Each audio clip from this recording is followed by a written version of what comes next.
We want our future generations to enjoy red wolves. I want to be an older person and remember when there was only, 17 on the landscape and now there's 300 or something like that. I want to be able to do that. And the more we talk about conservation, I think that's a really good way to, I would say just heal maybe some deeper wounds in our society and just bond over conservation. So I try to look at it at that angle too. We may not agree on everything. We may not agree on politics. We may not agree on maybe on everything, but we can definitely talk about conservation and how it can benefit the animals, humans, the world.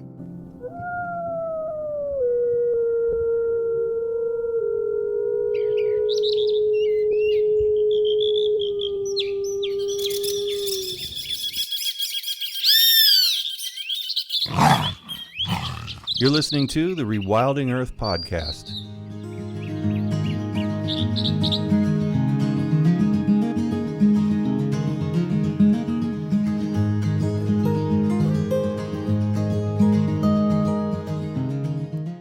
In this episode of the Rewilding Earth Podcast, wildlife photographer Eric Trefney shares his journey from a curious Google search to becoming an advocate focused on the critically endangered red wolf. Eric discusses his frequent trips to the red wolf recovery area in North Carolina's Albemarle Peninsula, his experiences capturing the elusive red wolves on camera, and the importance of ethical wildlife photography.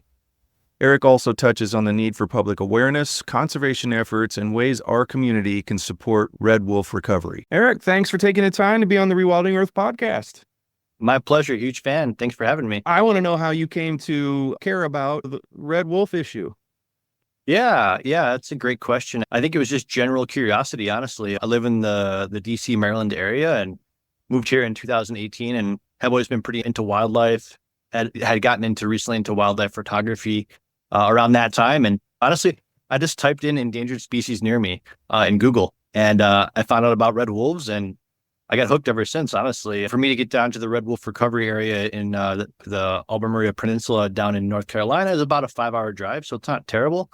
And I pretty much make any excuse to get down there. Take photos, meet local photographers, local landowners, and really ingrain myself in the community down there as best I can from a distance. So got hooked and it's like a potato chip. Can't just eat one. I just love how you came to find that. It's just crazy. So for all the organizations that are listening right now, SEO is important. Search engine optimization is what that stands for. Thank you. You got awesome warriors out there like Eric just typing things in. People are out there really looking for things, looking for connections, and what a great story. Yeah, I was, again, fortunate to get lucky on a search. And like a lot of folks, I didn't even know what a red wolf was. I didn't know what it was. Were you surprised you had red wolves anywhere near you or wolves at all? Yeah, that was actually a huge surprise. Again, I didn't even know red wolves existed until I did my late night Google search. And I was fortunate enough to be able to get down to the peninsula a bunch of times in the last few years and have had a lot of great ethical encounters with red wolves and my camera in hand, luckily. And yeah, very shocked that there were wolves on the east side of the Mississippi. So pretty cool to find that. Had you done any wildlife photography before this? Yeah, I had done a little bit before. I lived in the D.C., Maryland area. We call it the DMV, obviously D.C., Maryland, Virginia.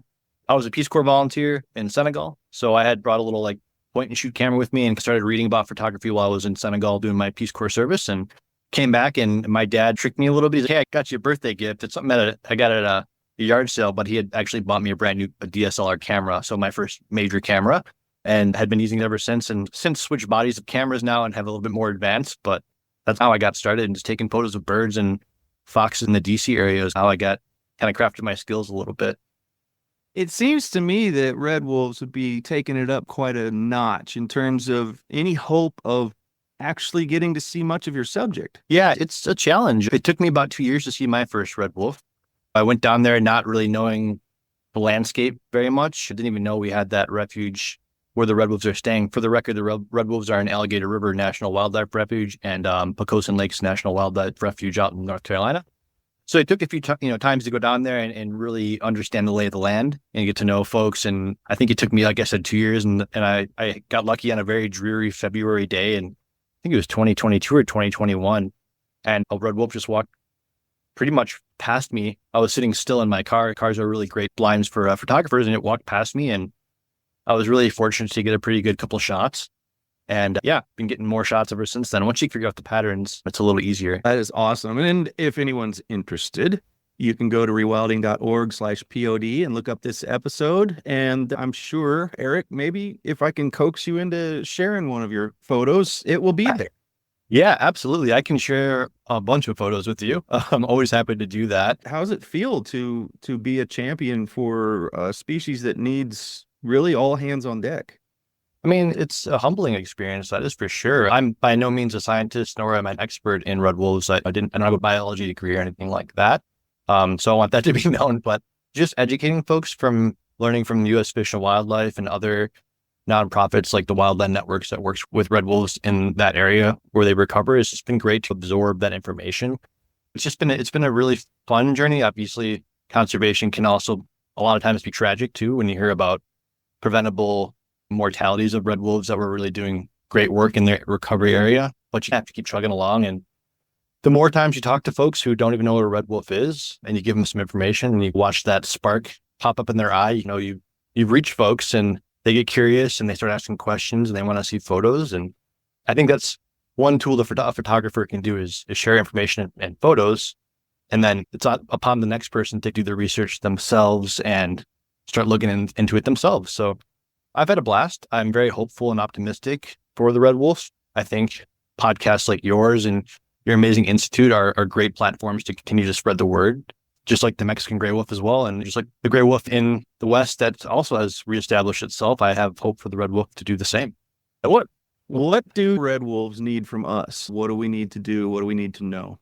Yeah, great question. There's a plethora of information. I would first suggest to get familiar with the red wolf recovery plan currently and its history. And you can do that at the U.S. Fish and Wildlife's website. It's very easy to search U.S. Fish and Wildlife red wolf, and the recovery plan will pop up. It's historical information, what U.S. Fish and Wildlife is doing currently. They just sent out a new recovery plan that's going to really emphasize a lot of new things, but specifically trying to find new spaces for red wolves to be establishing packs outside of North Carolina. That's pretty far away still, but it's one of the main things they're focusing on. And really trying to beef up the wild population right now is a big thing. So that's a big thing. I would say, yeah, U.S. Fish and Wildlife is a good one to look at. Center of Biological Diversity currently is doing a red wolf kind of donation plan for wildlife crossings. We can talk about that a little bit later if you'd like. I would say works if you type in Wildland Networks red wolf. There's amazing resources from that team who works specifically in the red wolf recovery area in tandem with U.S. Fish and Wildlife and other nonprofits to really educate the public, show folks what's going on in the area from a non-governmental standpoint. So those are some really good resources to do. And I would say for folks who don't live on the east side of the country, just spread the word. The more you talk to people, the better information flows. I'm really a big fan of understanding the circle of your influence, talking to your neighbors, your friends, family members, even if it's a quick conversation. You don't know what that could spark in somebody. So I think that art of conversation is also really important to do as well. Your story is a really great example of that too. You don't know who you're talking to and how they're going to respond. Your conversation around wolves with someone could change their lives too, the arc of their careers and everything, if that turns them on and they just needed you to flip the switch. I think it's especially hard these days. I think after the pandemic and things are definitely tense in our country and around the world for that matter. But I think when you think about conservation, it's a win for everybody, not just wildlife, right? We want our future generations to enjoy red wolves. I want to be an older person and remember when there was only, 17 in the landscape and now there's 300 or something like that. I want to be able to do that. And the more we talk about conservation, I think that's a really good way to, I would say just heal maybe some deeper wounds in our society and just bond over conservation. So I try to look at it at that angle too. We may not agree on everything. We may not agree on politics. We may not agree on maybe on everything, but we can definitely talk about conservation and how it can benefit the animals, humans, the world. And I think that's something I try to keep in the forefront at all times. It's a good point. It just made me realize I've never required anyone to agree with me on everything, to sit around a campfire with them and talk about wildlife. It never once came up or fill out a little form about your political background or none of that. Yeah. That's really what the real world is like. I mean, you're talking about starting your journey online, searching, and then you immediately hit the pavement and you got out there. And those two worlds are quite different. You can see people fighting like if they were in real life, they might be right at each other's throats, but it's not like that out there. It really isn't. Can you talk about like the people that you've met, maybe some unlikely characters in this whole saga that you really didn't expect to be working with or talking to?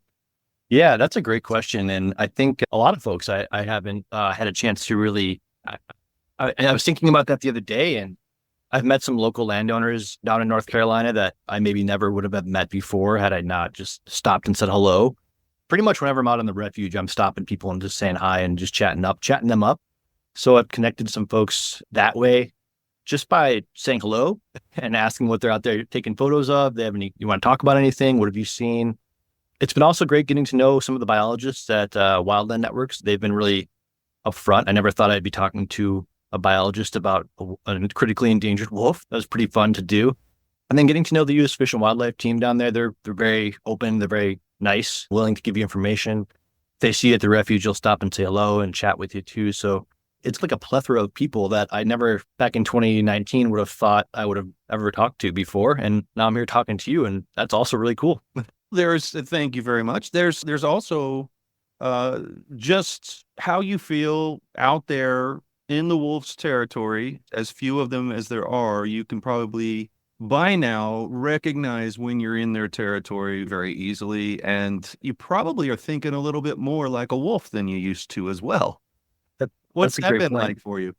Yeah, that's a great point. I feel like I know the area quite well now, and I actually start recognizing, like, you can even recognize different people that you've seen out there in their cars. Like, oh, I saw this person 2 years ago.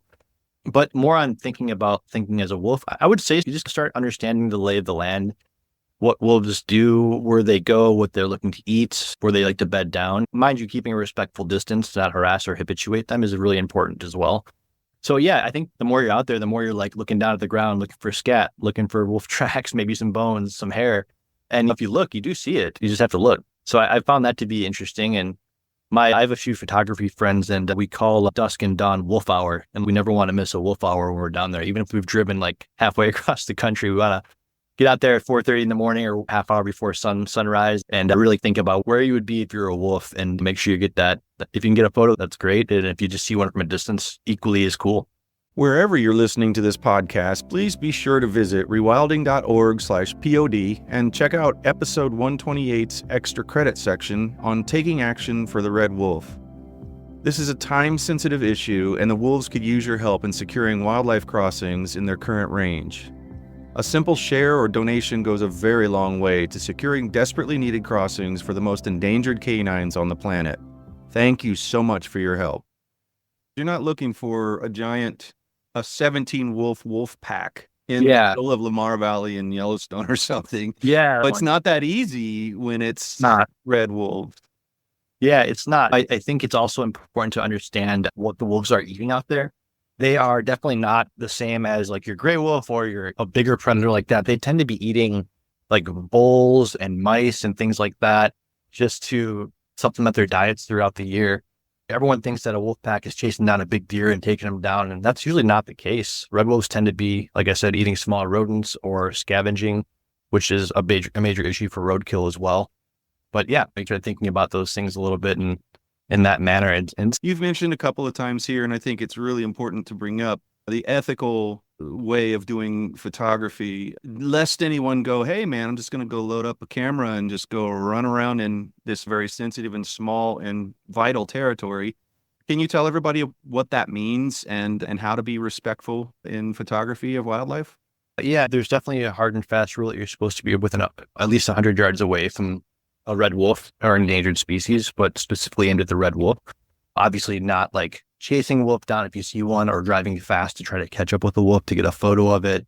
Those are some major ones. Also keeping in mind, these wolves are very endangered, and there are some folks out there who don't like wolves, and you don't want to share exact locations of where you got photos, even though you're maybe excited and want to do that. That's definitely something you should keep at the foresight there, is making sure you're protecting the wolf. An obvious one, never feed a wolf. That's a really bad idea. The old adage, a fed wolf is a dead wolf. That's really something that people need to keep in mind. And I think just not harassing the wolf. If you happen to be sitting somewhere and a wolf just pops out of nowhere, it does happen from time to time, not hanging out and just taking photos and staying with the subject. It just makes them too comfortable with people. And that can really lead to their death, actually, if they were to come across someone who isn't wolf friendly, or they think that a car is safe and they get hit by a car. So there's a lot of reasons behind it. That's how we ended up with Chihuahuas, and nobody needs that. Yeah, exactly. Exactly. That's a great point. So those are some basic ethical photography standards people should adhere to. I'll admit it took me some time to understand that. And once I did, I realized that I needed to be more ethical, and I've gotten better at that. And I think a lot of people do. It's a learning process. And I'm not saying this with wolves, but just in general with photography. Any animal you take a photo of, if it's acting different than it normally would, you need to maybe take a step back. Yeah. And knowing ahead of time the behavior of the animals that you're going after, I would imagine would be a really great thing to be able to notice the difference between an animal that's acting normal and not. I imagine would be important. It is, yeah. And it's difficult when you're sighted and you've never seen a wolf or a bear or maybe even like a rattlesnake or something like that. Difficult to reel yourself in, but you do have to do that, not only for the animal safety, but for yours as well. Just because an animal looks like it's friendly does not, it is not. They are wild animals, and they will defend territory. They'll defend a kill. It's just important to keep that in mind. And I remember when I first saw my very first red wolf, I was so excited. Like my hands were shaking. It was far enough away to where it was leaving as I was taking photos. So it was an ethical shot. You just want to make sure that the photo is important, but the experience is the most important thing. And also allowing that wolf to live a very unharassed, unhabituated life. It's best to be like Sean Penn at the end of Mitty. And I leave that to everyone to go look up if you haven't seen it. Probably one of my favorite scenes in a movie ever. Any movie. I agree. I love that movie. I've watched it about 6 times now. Me and you both.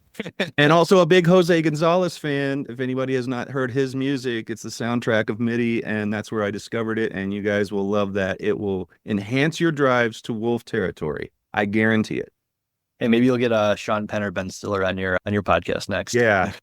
Yeah. See, but the cool thing will be, I already did have Sean Penn on. I just didn't record him. That's great. I love that. But yeah. So as far as organizing, what's the temperature like down there? I imagine it feels to me from this distance that it's more favorable for the most part, but maybe you know something different because you're on the ground and you see this stuff up close. I think it's quite mixed. I think most people are either ambivalent to it or have maybe a slight interest. And they're just like any other group of folks. There's always a few folks who are really loud and voice their displeasure quite often and quite loudly. And it often drowns out the people who, again, are ambivalent or are okay with the idea. Everyone I have met down in the Peninsula and in the area have been extremely nice and really willing to talk about anything. Whether it's they saw red wolves back when they were kids, whether they like them or they don't, it's always been to me personally, my experience, always been a very friendly area. I know there are people out there who are against it. I think, as we know from just white colonial history, is that the European idea of wolves being big and bad is carried over to the U.S. and has been here for a while. So I think there's some remnants of that as well, which is always hard to figure out and understand why, but people have their ideas and how they go about their life, and I'm not really anyone to tell anybody different. But overall, I think you have folks down there who are really wanting to improve their land, their particular parcel of land, and that includes red wolves and bears and having that option and what those animals eat on their property to build out that land and make it really a full system of an ecosystem down there. I can't speak for everybody. I can't speak for people I haven't met, but the folks I have met have been very friendly. People are very compassionate about the wolves. They're very compassionate about conservation in general down there. I call that area like the Eastern Yellowstone. It's so diverse with animals. It's really impressive. I'm addicted. I would love to be down there as much as I can. I'm going this weekend, actually, so I'm pretty excited about that. Tell us what you're going to see this weekend. Let's go out about 3,000 feet and tell us about everything else. Now, the first animal, if you know me at all, that I'm going to ask you about is beavers. Yeah. So let's start there. It's really near the front of the alphabet. I'm not much of an alligator fan, so let's start with the beavers. Sure. There are beavers there. I've seen a few of them. I would say there's more otters that I've seen. I don't have the data to back that, but from my visions, I've seen, mostly otters. What's cool about Alligator Refuge is it is the most northern part of the American alligators range. So there are gators in that part, which is pretty cool. It's one of the biggest populations of black bear in the country. So there's a ton of black bear in the area. Obviously, white-tailed deer. A lot of bobcats. You get lucky to see a bobcat here and there. Last year, I saw a bobcat and its two kittens, which was pretty awesome. Was able to snap a photo off, but honestly, from seeing a bobcat to getting out to taking a photo was probably all within 10 seconds. It was incredibly fast. You just don't realize how fast those animals are. There's so many birds. Tundra swans migrate down there in the wintertime. The birds of prey, songbirds, everything, owls everywhere. It's really an impressive area. Not just Alligator River, but the whole peninsula itself is really breathtaking once you get used to the lay of the land and understand where animals are going to congregate. What you'll see, it's just, you see things every corner you go around. It's pretty impressive. So again, I tease my partner and tell her that, hey, what are we doing this weekend? We got a couple free days. We should maybe make a 5-hour drive south, and I get the look, but she's very supportive of it too. Lucky you. I'm on maps right now and it's 12 hours for me. Yeah. You could fly. Yeah, but that looks like a really nice drive on a motorcycle. So I might just do that. It's really, I would definitely recommend if you're going to do that, definitely early fall. It's quite hot now, but it's beautiful down there. So a lot of are probably the size of small sparrows at this point. Mosquitoes and large flies, but I like those less than the mosquitoes. I'm delicious to those creatures. I don't know. Me too. I don't know either. They come after me. I don't know what it is either, but Have you ever stood next to someone who doesn't seem to be bothered by them, and how much does that infuriate you? Just to kind of try. Yeah. Again, my partner, we'll sit outside and I'll have 6. She goes, "Why are you swatting away so much?" I'm like, "Oh, there's mosquitoes everywhere."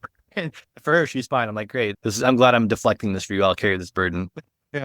I think somebody should do a study to find out if that has anything to do with how people pick partners. Right. It might be a hidden thing. One gets attacked by them and the other one doesn't.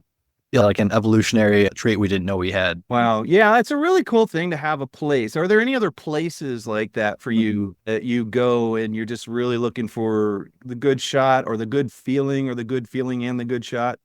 Yeah, that's a great question. That is Alligator River and Pocoson's National Refuge in the same area are my two very happy places. But I'm a photographer too on the side just for a hobby. And I even out here in the D.C., Maryland area, I'm an avid cyclist. So I'll just go ride around and get lucky and see some eagles and just, I think as long as I have my camera in my hand and I'm able to be outside, I can pretty much be happy anywhere taking photos of wildlife. It makes me just, I don't know, it's one of those rare things in life where you're taking the photo and you realize you haven't thought about anything in about 5 or 6 seconds. And that's so difficult to do. I've had that happen a few other times with like sports and things like that. But when I have my camera with me and I'm with a subject, taking a photo of that subject, and especially if I'm by myself and I'm not surrounded by a lot of people, I just get in the zone where I'm just like, I could literally be on the top of Mount Everest taking this photo, or I could be on the National Mall taking this photo. It's just me and the subject when I have my camera. And I think that's what's so cool about having the opportunity to do something like this. And having an endangered species by you can really share that experience and that feeling with folks. Yeah, that's how I look at it. I don't really have any other place, but just my own space. Yeah. What do you want people to get from your work? Aside from the obvious, you want their advocacy, you want their interest, and maybe donations to groups and volunteerism and things like that. But what's your personal, I don't know, what gets you out of bed when you think of the ideal reaction to your work? Both the photography, but just your dedication to this place and this species. Yeah. Again, a great question. I think I just really like seeing people like that aha moment, I call it. The light bulb goes on in their head when you talk about something and they connect it. I really like that. I guess it's self-serving because I like how that reaction, it's cool to see. That keeps me motivated. I also just find it to be something that, the red wolf was around before colonialism started. It's a very old species. It's the only endemic wolf to the U.S. And white people have hunted this species to extinction almost, basically. But just because we did something wrong doesn't mean other folks can't correct that and try to bring it back. So that's something I keep in my head as well is, okay, there were a lot of mistakes made and we basically wiped this animal off the face of the earth. But there are folks out here who want to bring it back to its historic range, and understanding how to do that is motivating enough for me to get up and want to keep pushing forward and talking to people and spreading the word, old and young alike and middle between. I find that to be extremely motivating too. And personally, I just love photography, wildlife photography specifically. It's just a fun project that I enjoy to do, and I will do it probably my entire life. I imagine getting swarmed and stepping in certain things you'd prefer not to, and sweat and scratches and all of that stuff. You work hard at what you do. I know you do. There's something about that. There are a lot of people who are considering different careers, or maybe changing careers, or picking up new hobbies. Why should somebody consider maybe doing something like what you're doing? Yeah, I've come to the realization when I first picked a camera up, oh man, it'd be awesome to work for Nat Geo or something like that. But that's fine if that never happens. I think that maybe comes with some experience, but I would just say it's a great way to just connect with nature. And I think people often forget that we are a part of nature. We're not separate from it. And it's just a great way to feel like you're just in the moment with whatever subject you have out there. It makes you really just feel connected and grounded. It's away from the noise. Again, you just focus in on the task at hand. I find that to be really soothing and nice. I also equate it to long distance desert hiking too, in a way. The more you do it, the better you get at it, especially when it comes to bringing the right gear, right? Enough fluids and enough clothing or less clothing, depending on the temperatures. Understanding when the best times of day to go out. It really, for me, it opens up a new kind of section in my brain that maybe was dormant when I was, younger and didn't have that creative space to do these kind of things. And now I do. And I will never stop. It helps me feel like I'm expressing myself in a very different way than just a text message or a phone conversation. It's truly art. So I would say if you're into connecting with nature, into an artistic standpoint of that, photography, these are two great things to do as photographers. I guess those would be my kind of my long-winded answer, but it's just a thing inside of me that just really pulls me to it. And I think if folks give it a chance, are open to learning new things and things about themselves, they'll find that it's quite fun, quite addicting. My girlfriend calls it my healthy obsession. That's something I really like to do, but it's very beneficial for a lot of reasons. Those are some of the reasons I do it. I love it.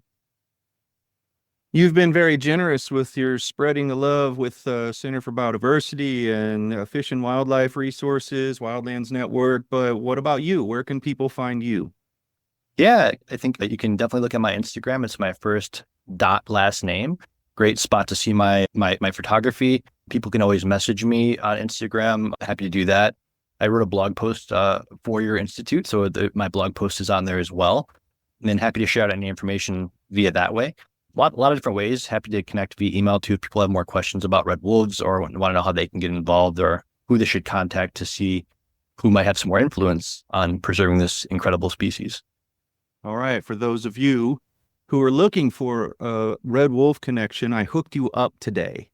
So you got to go find Eric on Instagram. He'll have all of his information and anything he thinks that might be another good supporting resource in our extra credit section at rewilding.org/pod. On his episode, you'll find all that extra material plus his photographs. So we've been talking about some things that would benefit greatly from this being a video podcast, but it is not. It is an audio podcast. So you'll have to go to rewilding.org/pod and check out Eric's episode to see those wonderful pictures. Eric, thank you so much for taking the time, and especially thank you so much for the work that you do. The fact that you just Googled something and now here you are doing this very important work is just really inspiring. So thank you so much for everything. I appreciate it, Jack. Thanks for the time. And yeah, it's been a pleasure. Thanks for listening to the Rewilding Earth Podcast. We do what we do because of you. This podcast is supported by listeners like you who long to live in a wilder world.